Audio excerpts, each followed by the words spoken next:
Hello students, in this video lecture, I'll be describing you the concept of enzyme inhibition and various types of enzymes. So firstly, let us look at what is enzyme inhibition.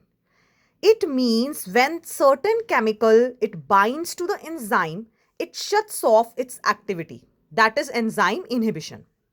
The chemical which we are talking about which shuts down the activity is called as inhibitor. Now there can be variety of inhibitors.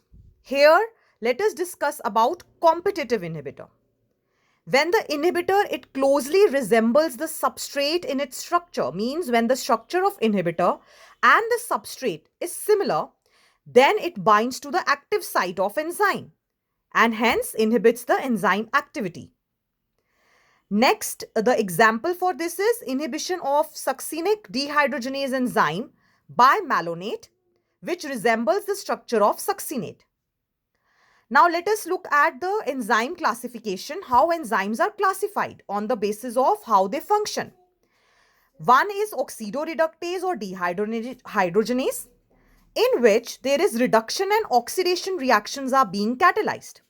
Here you can clearly see that one substrate is reduced and this is oxidized.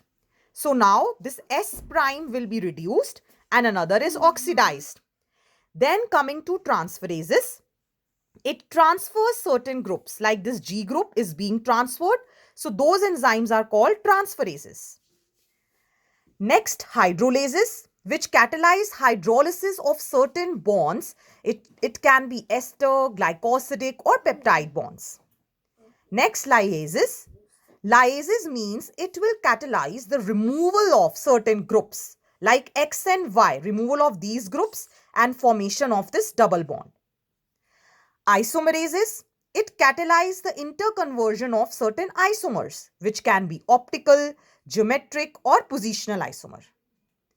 Next, ligases, which will help in linking of two compounds like carbon with oxygen or sulfur or nitrogen.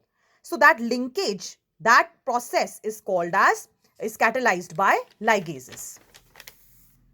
Next, coming to the concept of cofactors, which are very important for enzyme activity. These are non-protein constituents. The protein portion of enzyme is called as apozyme or apoenzyme, and the non-protein part is called as cofactor. There can be a variety of cofactor like prosthetic groups, which are organic compounds, and these are very tightly bound to the enzyme, like the heme group in peroxidase and catalase. If we remove this heme group, the activity of enzyme will be lost. Next, coenzyme. Again, it is organic compound, but the association is very, you can say, transient, means it is for short duration. So the bond is not that much strong.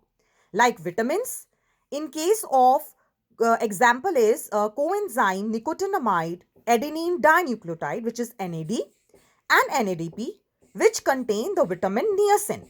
Again, without this vitamin, the activity will be lost.